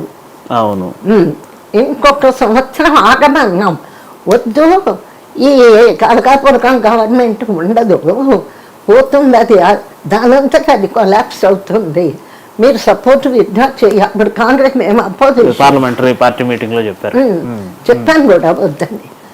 రాజీవ్ గాంధీ వెళ్ళలే. మాకు అక్కడ సుబ్రహ్మణ్యం అని ఒకడు ఉన్నారు కదా, వాడు మనం కనుక సపోర్ట్ విత్డ్రా చేసి మిడ్ టర్మ్ పోల్కి వెళ్తే బ్రహ్మాండంగా వచ్చేస్తాం అన్నారు.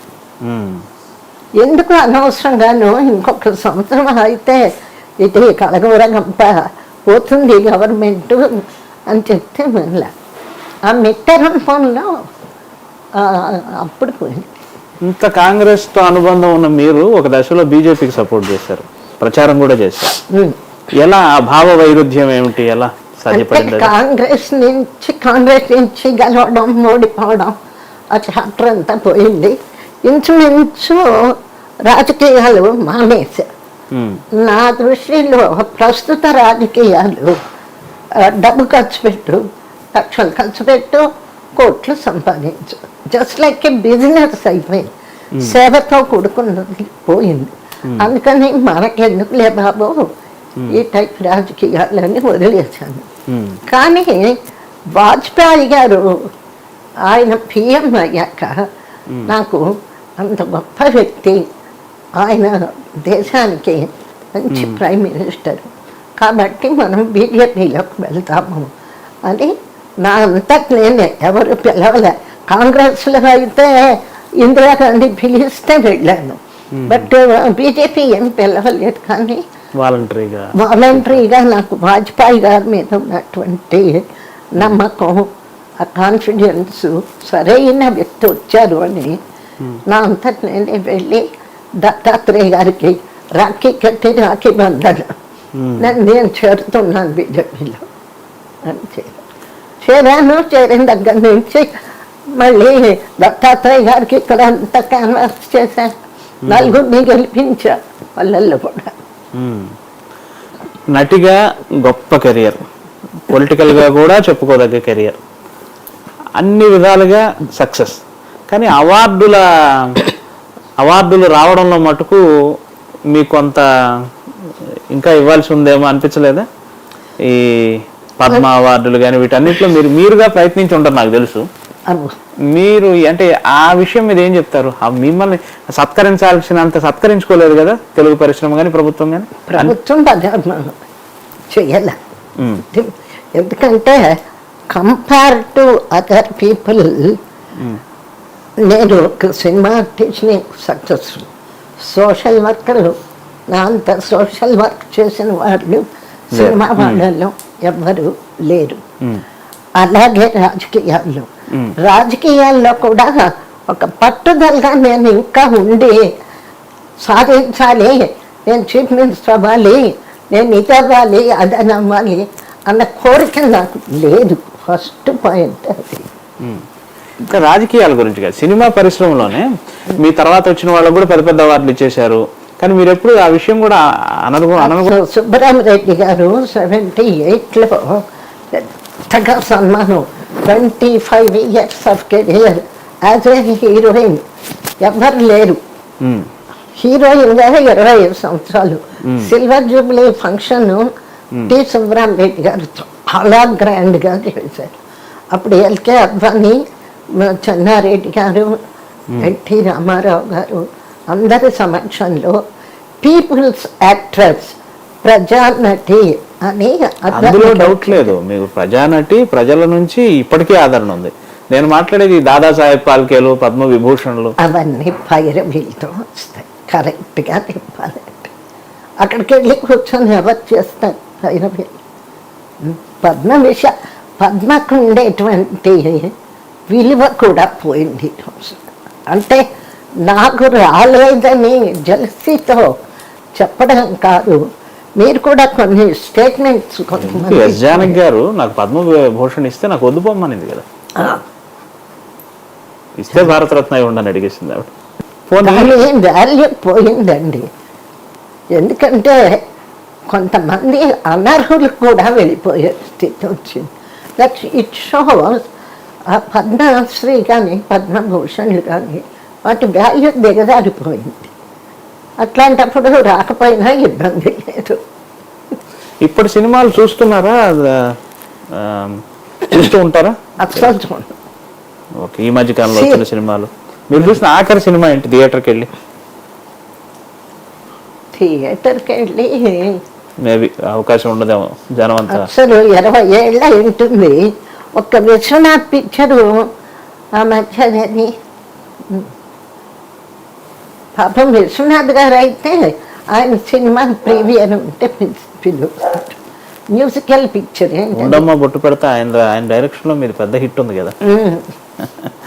అంతేకాదు మూగ మనసుల్లో చక్కటి భాష, అదేదే ఆ స్లాంగ్, ఆ భాష నాకు రాదు.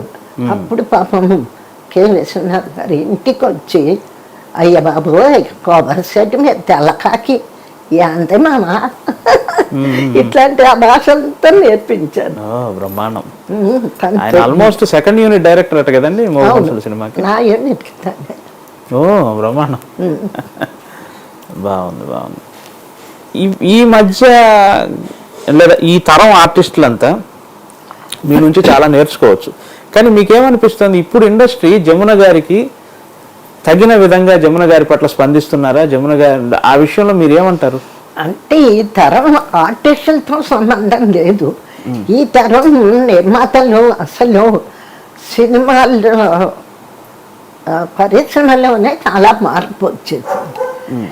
ఇప్పుడు ఒకవేళ ఎవరన్నప్పుడు కోడి రామకృష్ణ గారు ఎక్కడ కనిపించినా ఎంతో బాగా మాట్లాడటం, మేడం మీ చేత ఒక మంచి రాణి మాలినీదేవి లాంటి క్యారెక్టర్ ఒకటి క్రియేట్ చేసి యాడ్ చేయించాలి అని. అబ్బా ఇప్పుడేమో యాడ్ చేస్తానండి, నాకు ఓపిక లేదు, ఇంట్రెస్ట్ లేదు అమ్మన్నా. ఎందుకంటే ఇప్పుడు నా కాంటెంపరీ ఆర్టిస్టులు కొందరు అత్త వేషాలని మరి ముసలి వేషాలని ఇట్లాంటివి వేశారు. అదే కాకుండా ఒక ఆర్టిస్ట్ నాతో ఉంది, జమున గారు మనం టాప్ హీరోయిన్స్గా ఉన్న రోజుల్లో ₹1,00,000 కూడా తీసుకోలేదు. ఇప్పుడు అత్త వేషాలకి అమ్మ వేషాలకి 10 లక్షలు ఇస్తున్నారు, నేను తీసుకుంటున్నాను. ఆ లెవెల్లో వచ్చారు సీనియర్ ఆర్టిస్టులు, కొందరు చేస్తున్నారు కూడా. నా థియరీ ఏంటంటే, ఒకటి నాకు ఈ హెడ్ షేక్ ఒకటి ఎక్కువగా ఉంది, అందుకు అవాయిడ్ చేశా. రెండవ కాన్సెప్ట్ ఏంటి అంటే, ఒకప్పుడు ఒక అందాల హీరోయిన్గా ఉండి రాణిగా ఉండి ఇప్పుడు ఎందుకు ఈ ముసలి వేషాలు లేకపోతే ఏమైంది? ప్రేక్షకులకి అలాంటి రూపాన్ని అలాగే ఉంచారు. ప్రేక్షకుల దృష్టిలో జమున అంటే అందాల తార అలా ఉండిపోని. ఇప్పుడు మనకు ఆర్థికమైన ఇబ్బందులు ఏం లేవు, భగవంతుడు ఇచ్చిన దాంట్లో సంతృప్తిగా నలుగురికి దాన ధర్మాలు చేసే లెవెల్లో ఉన్నాను, పర్వాలేదు, జీవితం సంతృప్తిగా ఉంది. ఇప్పుడు అమ్మమ్మ వేషమో అత్త వేషమో వేసి 10 లక్షలు తీసుకుంటే ఎంత, ఆ రోజుల్లో తీసుకున్నది 10 లక్షల కంటే ఎక్కువైనది. ఆర్థిక కోణం అనే ప్రస్తావన వచ్చింది కాబట్టి అడుగుతున్నాను. జమున గారు తన కెరియర్లో ఆర్థికమైన విషయాల్ని కరెక్ట్గానే మేనేజ్ చేశారు అని అనుకుంటారా? తప్పకుండా చాలా తెలివిగా, అటు నాన్నగారి హయాంలో కానీ నా హయాంలో కానీ నేను ఆర్థికంగా ప్రాపర్టీ విషయాలు, ముఖ్యంగా సినిమా హాల్ ఉండేది గుంటూరులో, అట్లాగే ఇక్కడికి వచ్చి అలంకార్ థియేటర్, అలంకార్ ఆ థియేటర్ పక్కన ఉన్న ప్రాంతంలోనే నేను పుట్టి పెరిగాను. Good good. ఇప్పుడు కూడా చెప్తారు జమున గారి థియేటర్ అని మా ఊర్లో గొప్పగా. అట్లాగా సినిమా ఇండస్ట్రీ నుంచి వచ్చాను కాబట్టి అటు వెళ్ళాను. కానీ ఆర్థికంగా నేను నష్టం ఎందుకు పోలేదు అంటే సినిమాలు తీయలేదు. అది ఫస్ట్ పాయింట్. సావిత్రి గారి లాగా సినిమా మాత్రం తీయాల. దీనికి చిన్న ఉదాహరణ చెప్తా, ఇంట్రెస్టింగ్. సరే, ఈ డాక్టర్ మమత అని పాపను పెట్టి సీరియల్ తీశాను. అది నేను సినిమాగా చేద్దామని కొంత ఖర్చు పెట్టి అన్నీ రెడీ చేశాను. చేసిన తర్వాత ఒక డిస్ట్రిబ్యూటరు నేను తీసుకుంటాను అన్నాడు, ఫైనాన్స్ చేస్తాను. అప్పుడు ఎంత కలర్లో 10 లక్షలు అవుతుంది. అప్పటికే నేను కొంత ఖర్చు పెట్టేశాను.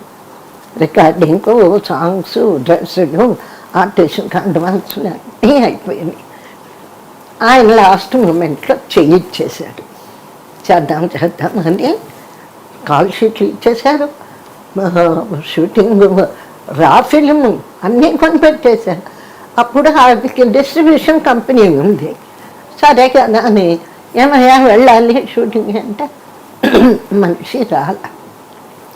అప్పుడు ఏం చేశాను, విజయవాడ పరిగెత్తి ఆ డిస్ట్రిబ్యూటర్ ఫాదర్ని, సార్ ఏంటి మీ అబ్బాయి తీసుకుంటానన్నాడు, అన్నీ రెడీ చేశాక రాలేదు, డబ్బు ఇవ్వలేదు, నేను ఇంత ఖర్చు పెట్టాను అని చెప్తే ఏమి ఏంటంటే చేద్దాం.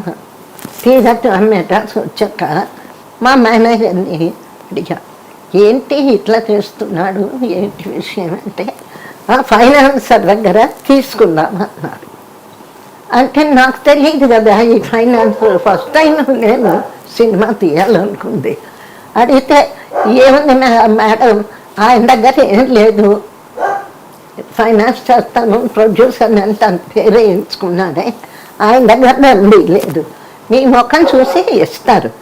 ఎందుకు ఇస్తారు, మీకు దగ్గర సినిమా హాల్ ఉంది, ఇక్కడ పెద్ద ప్రాపర్టీ ఉంది, అది పెడితే మీకు కూడా 10 లక్షలు ఇస్తారు. అమ్మ బాబోయ్, నాకు ఈ సినిమా వద్దు, నా సినిమా హాల్ తాకట్టు వద్దు అని నమస్కారం పెట్టి మూల పడేసా. పోయింది. అందువల్ల నేను సినిమా తీయలేదు కాబట్టి ఆర్థికమైన ఇబ్బందులు పడలేదు. అది ఒక విషయం ప్రధానంగా చెప్తారు. మీకు సంబంధించిన ఒక 12 గ్రౌండ్ల స్థలం గీతాంజలి గారికి ఇచ్చారు, అమ్మారు అంటారు. ఆవిడ చాలా గొప్పగా చెప్తారు. ఏం చెప్తారంటే, అంటే ఆవిడతో నేను పని చేశాను, మా యాడ్స్లో యాక్ట్ చేశారు. ఆవిడ చెప్తారు, చాలా మంది ఒత్తిడి చేసినా లేదు నేను గీతాంజలికే ఇస్తాను, ఏదో నాకు ప్రయర్ కమిట్మెంట్ ఉంది అన్నట్టుగా మాట మీద నిలబడి మీరు ఇచ్చారని చెప్తారు. అది ఏంటి ఆ విశేషం ఏంటంటే, నాకు టీ నగర్లో 5 గ్రౌండ్లు పెట్రోల్ బంకు గీతాంజలి వాళ్ళ ఇంటి దగ్గరే కార్నర్లో పాన్గల్ పార్క్కి ఆపోజిట్లో ఒక 4-5 గ్రౌండ్స్ స్థలం ఎప్పుడో కొని పెట్టాం. ఆ తర్వాత పెట్రోల్ బంక్ ఖాళీ చేయించలేదు. అప్పటికే నేను ఇక్కడికి వచ్చేసాను. అరే, ఒక గ్రౌండ్ మాత్రం పొసెసింగ్ లో ఉంది, అక్కడ మేము కాంప్లెక్స్ కడదాము, ఇదేంటి షాపింగ్ కాంప్లెక్స్, మంచి సెంటర్ కదా టీ నగర్ అనుకొని ఫౌండేషన్ అది వేసాం. ఇక్కడికి వచ్చేసిన తర్వాత ఇంకా అక్కడ ఎందుకులే అనుకొని అమ్మేద్దాం అనుకున్నాం. అప్పుడు గీతాంజలి రామకృష్ణ అడిగారు. అడిగితే సరే అని చెప్పి వాళ్ళకి ఇస్తానని మాకు ఇచ్చా. ఏదో కొంచెం అడ్వాన్స్ ఇచ్చారు, తీసుకున్నాం. ఇక ఎక్కడికి వచ్చిన తర్వాత మా పరిచయస్తులు, మా ప్రొడ్యూసర్ ఆయన, అమ్మాయి అంత తక్కువకి ఇస్తే ఎట్లాగమ్మా, నీకు 10 లక్షలు వస్తాయి, ఆ పెట్రోల్ బంక్ వాళ్ళు ఖాళీ చేయించుకుంటారు, నా మాట విను అని చెప్పి ఈయన వెంట పడ్డాడు. అప్పుడు నేను లేదండి వాళ్ళ దగ్గర అడ్వాన్స్ తీసుకున్నా, మాట తప్పడం బాగుండదు, పైగా ఆ అబ్బాయి కూడా ఆర్టిస్ట్ కదా, రామకృష్ణ, గీతాంజలి రామకృష్ణ, పాపం చాలా పెద్ద ప్రాపర్టీ కదా. ఇప్పుడు ఆ అమ్మాయి అందుకే పాపం దానికి చాలా కృతజ్ఞత. మా మా అక్కయ్య గారు మాకు అన్నం పెట్టారు. షూట్ గ్యాప్ లో కూడా చెప్పారు నాకు ఆ విషయం. ఇప్పటికీ కూడా పాపం ఆయన రామకృష్ణ అన్నం ముద్ద కళ్ళకద్దుకొని ఇది అక్కయ్య గారి ప్రసాదమే మనకి ఇచ్చింది అని. అక్కడ 2 థియేటర్లు కట్టారు కదా, శ్రీనివాస ఇంకేదో పేరు ఏదో పెట్టారు, 2 సినిమా థియేటర్లు. చాలా సంతోషం. ఈ మధ్యకాలంలో వస్తున్న సినిమాలు మీరు చూడమంటున్నారు. ఇప్పుడు దేశవ్యాప్తంగా మంచి సంచలనం సృష్టించిన బాహుబలి అన్న చూస్తారా పోనీ? అప్పుడు చూశాను కదా, నా కామెంట్ కూడా అయిపోయింది కదా. అయిపోయింది. ఇప్పుడు సినిమాలు అసలు ఇప్పుడు ఈ హీరోలు ఎప్పుడు పరిచయం అంటే జూనియర్ ఎన్టీఆర్, పవన్ కళ్యాణ్ ఇటువంటి వాళ్ళు వస్తుంటారా ఫంక్షన్ లో కలిసినప్పుడు? ఎలా సారీ, ఎక్స్ట్రీమ్లీ సారీ. ఇప్పుడు వచ్చిన యంగర్ జనరేషన్ కి అసలు సీనియర్ ఆర్టిస్ట్ ని ఎలా గౌరవించాలన్నది కూడా తెలియదు. అంత లెవెల్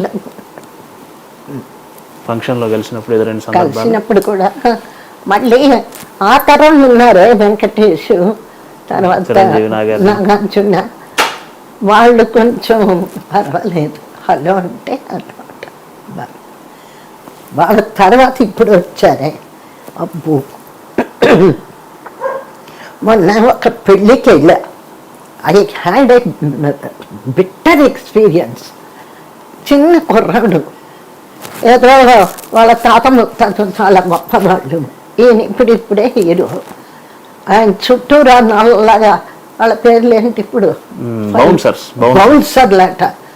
ఈ మహానుభావుడికి ఎవరు చుట్టుకుంటారు?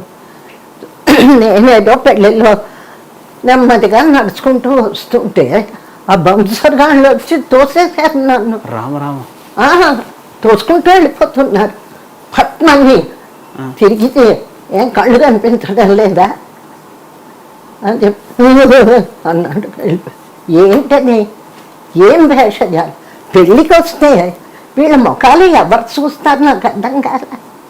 కనీసం పాత తరం వాళ్ళం, మేము వెళ్తే ఇంకా లేడీస్ చుట్టుకుంటున్నారు మమ్మల్ని. ఆడవాళ్ళు పల్లెల నుంచి వస్తారు కదా పెళ్ళిళ్ళకి చుట్టాలు, వాళ్ళైనా మమ్మల్ని చూస్తారు, వీళ్ళని ఎవరు చూస్తారు? అంత భేషజాలు, అంత రాంగ్ ఇది. వాళ్ళు అదే బయటకు వచ్చి బాగా తిట్టాను. మా కాలి గోటికి కూడా పలికినారు. ఏంటి వీళ్ళు ముందు వెనక చూసుకోకుండా బౌన్సర్లని గుండాగాళ్ళని పెట్టుకురావడం. పెళ్ళికి వస్తే బౌన్సర్లు ఎందుకండి? ఎవరు చూస్తారు? బాగా జనంలో, లక్షల మంది జనంలో పోతే అటువంటివి సినిమా ఫంక్షన్, ఆ గొప్పతనాలు చూపించుకోవడానికి బయటకు వచ్చి బాగా తిట్టా. అసలు ఇప్పటికి కూడా ప్రజల మధ్యకి వెళ్ళి వాళ్ళు మాతో మాట్లాడుతుంటే, మేము మాట్లాడుతుంటే వాళ్ళు ఎంత ఆనందపడతారు. ఆ మింగిలింగ్ నేచరు, ఏ ప్రేక్షకుల ద్వారా మనం ఎంత గొప్ప వాళ్ళం అయ్యామో, వాళ్ళలో వాళ్ళతో కలిసినప్పుడు ప్రేమగా మాట్లాడితే వాళ్ళు ఎంత మురిసిపోతారు. ఇప్పటికి కూడా అంతే. అది మీ తరంతోనే పోయింది, ఆ తర్వాత ఎవరికి రాలేదు. మీరు ఎన్ని హిందీ సినిమాలు యాక్ట్ చేయలేదు, ఎన్ని తమిళ సినిమాలు యాక్ట్ చేయలేదు. తర్వాత వచ్చి హిందీ సినిమాల్లో 16 అన్నిట్లోనూ నా వాయిసే, నో అదర్స్. తమిళంలో కూడా కదా. ఆ రోజుల్లో పద్ధతి ఏంటంటే ఏ భాషలో చేసినా ఆ భాష మేము కష్టపడి నేర్చుకొని మా గొంతుతోనే మాట్లాడేవాళ్ళం. అట్లా హిందీ పిక్చర్లు కూడా ఇప్పుడు మోగ మనసులు మిలన్ హిందీ ఉంది మొత్తం. అది పూర్వీ జబాన్ అని పల్లెటూరి భాష. జావో ఆవో అనడానికి జయ్యో అయ్యో అంటుంటారు. ఆ పల్లెటూరు భాష కూడా అక్కడ కూడా ఏం చేస్తామంటే తెలుగులో విశ్వనాథ్ వచ్చి ఎలా నేర్పారు, అక్కడ నాకు పర్సనల్గా సూరజ్ నారాయణ సిన్హా అని ఆయన్ని పెట్టుకున్నా. హిందీ పిక్చర్స్ నుంచి ఆయన ఈ ప్రొనౌన్సియేషన్ అది నేర్పించేవారు. సూరజ్ నారాయణ సిన్హా. బాంబే వెళ్తే ఆయన కూడా ఫ్లైట్లో తీసుకెళ్ళింది. నేర్పించారా? అందువల్ల ఈ తమిళ సినిమాల్లో యాక్ట్ చేసినప్పుడు అనుభవం ఏంటి? దగ్గర దగ్గర తెలుగు సినిమాల తర్వాత తమిళ సినిమాలు ఉన్నట్టున్నాయి మీవి. తంగమల్ల రహస్యం ఫస్ట్ పిక్చరు, శివాజీ గణేశన్, చాలా హిట్, సూపర్ హిట్. ఎక్కువ తెలుగు మీద దృష్టి పెట్టారు మీరు తమిళం కన్నా. అవును, అన్నిటికంటే నాకు మూగ మనసులు హిందీ సూపర్ హిట్ పిక్చర్. నా అన్ని 16 పిక్చర్లలో 10 పిక్చర్లు హిందీ పిక్చర్లు సిల్వర్ జూబ్లీ. హమ్రాహి రాజేంద్ర కుమార్తో, బేటీ బేటే సునీల్ దత్తు సంతానం, మిలను సునీల్ దత్తు, ఏక్ రాజ్ కిషోర్ కుమార్, రాజ్ కుమార్తో రిష్తే నాతే, తర్వాత హేమమాలిని, జితేంద్ర, నేను ముగ్గురు యాక్ట్ చేసాం. పేరు మర్చిపోయాం. 16 పిక్చర్లు ఉన్నాయి. ఆ మిలన్ తర్వాత నన్ను మంచి మార్కెట్ ఉంది, మీరు ఇక్కడ సెటిల్ అయిపోండి బాంబేలో, అట్లీస్ట్ ఒక ఫ్లాట్ రెంట్కి తీసుకొని యాజ్ ఇఫ్ మీరు ఇక్కడే ఉన్నట్టు ఎగ్జిబిషన్ ఇస్తే you can capture the Hindi market అన్న. అప్పటికి మద్రాస్ మీద వ్యామోహం అంటే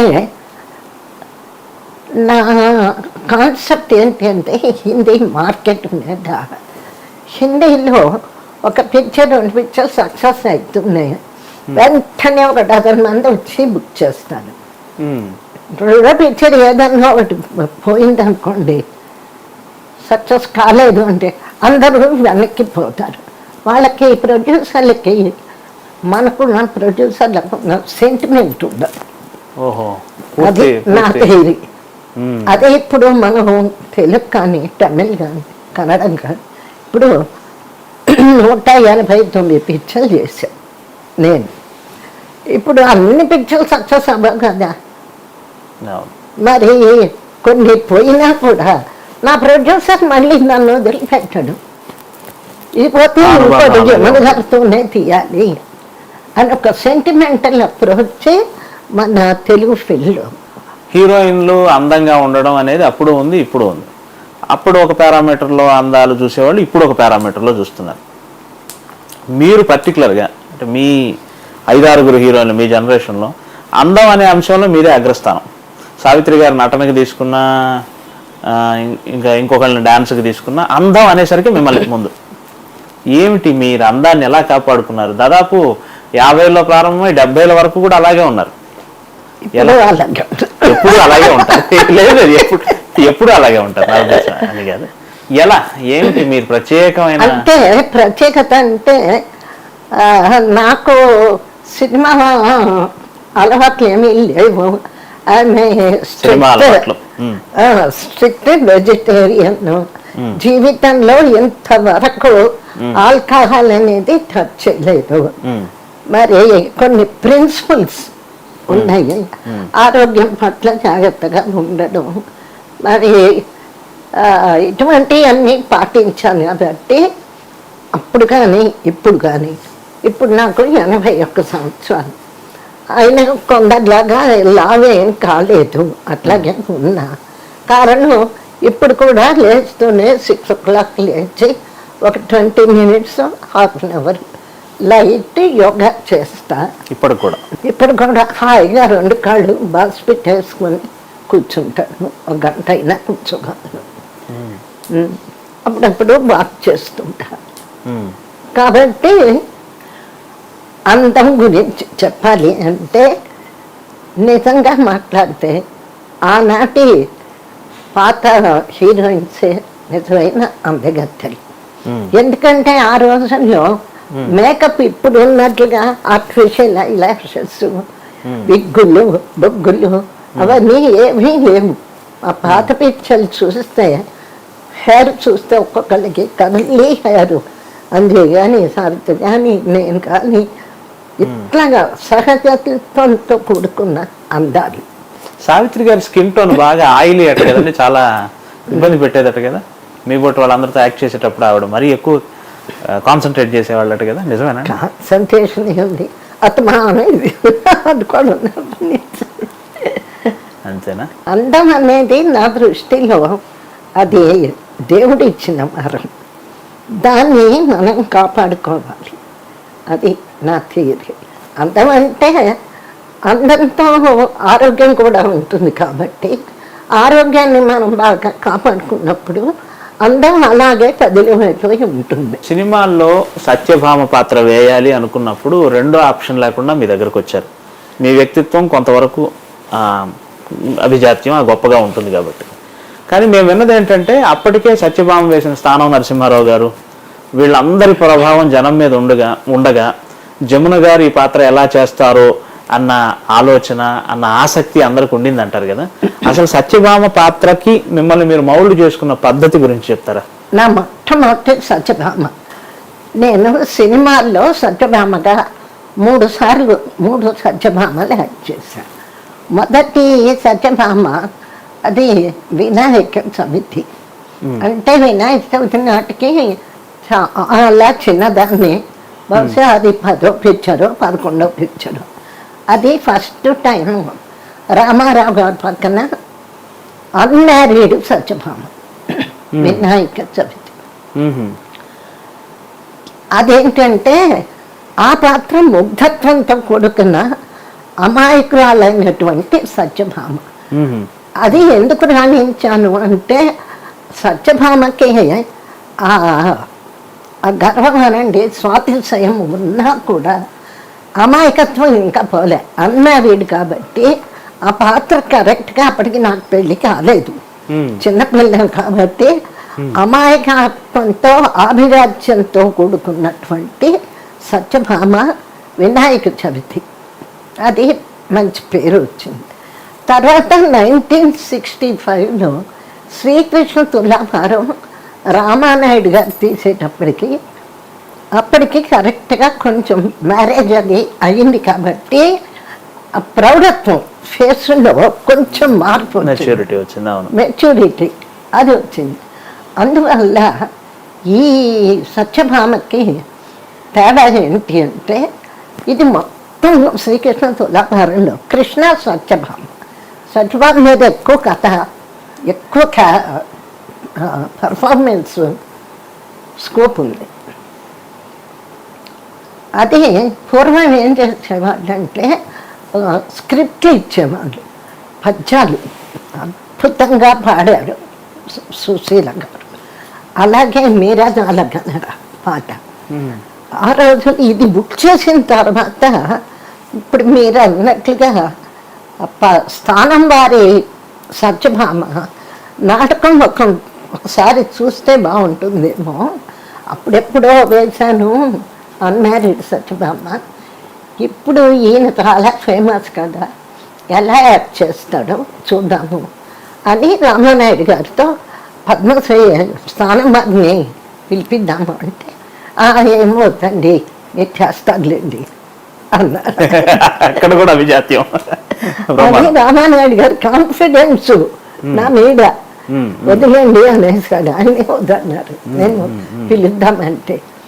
తర్వాత కృషి, ఎందుకంటే అప్పటికే కొంతమంది సీనియర్ ఆర్టిస్టులు సత్యభామలుగా వేశారు.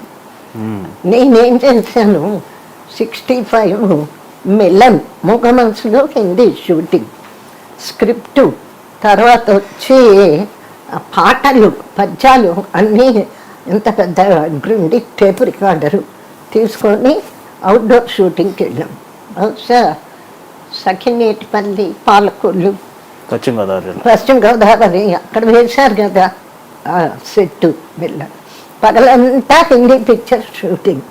సాయంత్రం అవుతూనే ఇంటికి వచ్చి మేకప్ చేసి స్నానం అయిన తర్వాత ఈ టేప్ రికార్డర్ పెట్టుకొని పద్యాలు పాటలు అద్దం ముందు నిల్చొని చిన్న పిల్లలాగా ఎప్పుడు ఈ వేలు ఇలా పెట్టాలి, ఎప్పుడు నడుము చేయి పెట్టాలి, ఎప్పుడు ఆ ఐబ్రోస్ ఇట్లా అనాలి అని అంత మైన్యూట్గా అద్దం ముందు రిహార్సల్స్ చేశారు.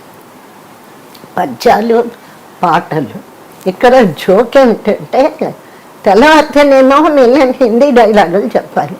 పాపం ప్రసాద్ గారు ఆనంద్ బాబు ఇన్ఛార్జ్ మాకు పైకి వచ్చేవాడు, మేడం ఇదేంటి తెల్లవారితే మనం హిందీ డైలాగులు చూసుకోకుండా అద్దం ముందు ఇకనే గీచిన అంటారు ఏంటండి. అంటే అంత కాన్సన్ట్రేషన్ చేసి అట్లాగే సుశీల్ గారు ఆ మేరజాలగల స్థానం వారే నేర్పించారంటారు కదా సుశీల్ గారు, లేదా? అది నాకు తెలియదు. అదే అయ్యాను. ఆయన పాడిన పద్ధతిని విని విని విని అంతకంటే గొప్పగా పాడాలని ఆవిడ సాధన చేసి ఆవిడకు మీ మీద ఒక విపరీతమైన అపేక్ష. అవును, మా ఇద్దరు అమెరికా టూర్స్ లో అంతా మీరిద్దరు కలిసి స్టేజ్ మీదకి వెళ్ళి కూడా పాటలు పాడారు. చాలా మంచి మనిషి పాపం, అద్భుతంగా పాడిందండి. అనురాగము విరిసేన పాట ఎంత అది ఆవిడ కెరీర్ బిగినింగ్ లో ఆ పాట ద్వారానే ఆవిడకి టర్నింగ్ అట కదా. అవును, దొంగరాములు మెలోడియస్, ఏదైనా పాడగలదు. తర్వాత ఒక ప్లేబ్యాక్ ఆర్టిస్ట్ ఉండే స్పోర్టివ్నెస్ సుశీల చూసా. ఎందుకంటే సతీ అనసూయలో నాది నర్మద పాత్ర. నర్మద వచ్చి అనసూయ సాఫ్ట్ మహాపతివ్రత, నర్మద పతివ్రత అయినా కూడా కొంచెం అగ్రెసివ్ నేచర్. సో కుష్ఠరోగిని, భర్త కుష్ఠరోగి, అతన్ని బండిలో తీసుకెళ్ళి ఒక అడవి ప్రాంతంలో నైట్ ఉంటుంది. తీసుకెళ్ళేటప్పుడు ఇతను ఒక మునీశ్వరుడు కాలు దగ్గర, అతను సూర్యోదయం అయ్యేటప్పటికీ నీ తలకాయ మొక్కలు అవుతుంది చెప్పిస్తాడు. అప్పుడు నర్మద తెల్లవారు సూర్యుడు రాబోతుంటే ఆపుతుంది పద్యంతో.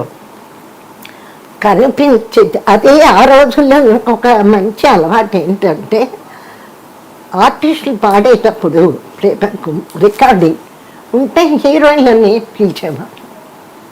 టైం ఉంటే వెళ్ళి ఆ రికార్డింగ్ అప్పుడు రికార్డింగ్ రూమ్లో వాళ్ళు పాడే విధానం అది స్టడీ చేసేవారు.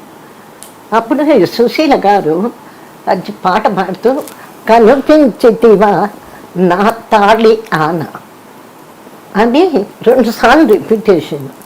ఎంత స్పోర్టివ్ అంటే తను ఒకటేమో ప్లేడే కనిపించితివా నా తాళి ఆన అని, రెండోది కూడా అదే ప్లేడింగ్తో పాడుతోంది. లోపలికి వెళ్ళి సుశీల్ని పిలిచి పక్కకి, సుశీల ఈ క్యారెక్టరు అగ్రెసివ్ క్యారెక్టరు నర్మద, ఒకటేమో జాలిగా పాడు, రెండోదేమో సూర్యుడిని పతివ్రత కాబట్టి ఆజ్ఞాపించు, కనిపించి నా తాళి ఆనా అని అట్లా కట్ చేస్తూ ఫోర్స్ మాట. She took it very sportively. అట్లాగే పాడి. ఎందుకంటే నేను ఇక్కడ కూర్చొని యాక్ట్ చేస్తున్నా కదా, లోపల రెండు అలా పాడుతుంటే నాకు ఎక్స్ప్రెషన్ రెండు అయ్యా ఒకే మాదిరిగా. అట్లాగా ఒక కోఆర్డినేషన్ ఆర్టిస్టులు కానీ, రైటర్స్ కానీ, ప్లేబ్యాక్ సింగర్స్ కానీ, అదొక గోల్డెన్ ఏరియా. అంతే, స్వర్ణయుగం. ఆఫీసుకి కూర్చోవడం, కథ వినడం, ఏదైనా అనుమానాలు ఉంటే మాట్లాడుకోవడం అయిపోయింది. మరి ఇప్పుడు ఎట్లా ఉందో ఈ తరం మనకి ఐడియా లేదు. అంత ఓపిక, అంత టైం ఉందా అని. చాలా సంతోషం, మాకు చాలా టైం ఇచ్చారు. ఫైనల్గా ఒక్క ప్రశ్న అడగాలి. సుశీల గారు, పి సుశీల గారి మధ్య ఒక చిన్న స్టేట్మెంట్ ఇస్తూ, మీ గొంతు ఎవరికి సరిపోతుంది తెలుగులో, ఇప్పటికైనా మీ అభిప్రాయం మనసులో మాట చెప్పేసేయండి అంటే, నా గొంతు జమున గారికి సరిపోయినట్టుగా ఎవ్వరికి సరిపోదు అని ఓపెన్ గా చెప్పేశారు. మీ బాహ్య రూపానికి ఆవిడ గొంతు అలా కలిసిపోయింది కదా. అంటే బాహ్య రూపం కంటే గొంతు రూపం. నేను డైలాగ్ చెప్పాను అనుకోండి, ఇమ్మీడియట్ గా డైలాగ్ అయిన వెంటనే పాట వస్తే నేను పాడినట్టు ఉంటుంది. చాలా గొప్ప విషయం. ఆవిడ అంతమందికి పాడి కూడా ఇప్పుడన్నా నేను నిజం చెప్పాలి అని ఆవిడ జమున గారి బాగా సరిపోతుందని ఏదో ఇంటర్వ్యూలో చూశాను ఈ మధ్య. చాలా సంతోషం. చాలా మీరు విశ్రాంత కాలంలో కూడా మా కోసం ఇంత టైం ఇచ్చి, చాలా విశ్రాంత కాలం ఇన్ ద సెన్స్, నా ఉద్దేశం ఏంటంటే ఇంత లాంగ్ ఇంటర్వ్యూ ఇచ్చారు కదా, దగ్గర తెలియకుండా 2 గంటలు గడిచిపోయినట్టుంది. చాలా సంతోషం. మళ్ళీ మళ్ళీ మిమ్మల్ని కలవాలి, మీ నుంచి మరిన్ని విశేషాలు తెలుసుకోవాలి. మా పేరును ఉత్తరాదిన జమున అంటారు. నా అదృష్టం ఏంటంటే కాఫీ విత్ యమునా కిషోర్ కార్యక్రమంలో శ్రీమతి జమున గారిని కలిసే అవకాశం వచ్చింది. ఆవిడని కంటితో చూస్తేనే చాలు అండ్ అదే గొప్ప అనుకునే రోజులు కూడా ఉన్నాయి. అటువంటిది ఆవిడ ఎదురుగా కూర్చొని 4 మాటలు ఆవిడతో మాట్లాడే అవకాశం నాకు వచ్చింది. నా ఈ కాఫీ విత్ యమునా కిషోర్ కార్యక్రమం పరిపూర్ణమైందని నేను అనుకుంటున్నాను. చాలా చాలా సంతోషం మేడం, ఇంత అదృష్టాన్ని మాకు ఇచ్చారు మీరు. థ్యాంక్ యూ ఫర్ ఎంత ఓపికగా మీరు కూడా మంచి క్వశ్చన్స్ వేసినందుకు మీకు కూడా నా థ్యాంక్ యూ వెరీ మచ్. అందరికీ నమస్కారం. నేను జములని, మీ అభిమాన నటిని. నా ఇంటర్వ్యూ యమునా కిషోర్ గారితో ఐ డ్రీమ్లో చూడవలసిందిగా కోరుకుంటున్నాను. All the best.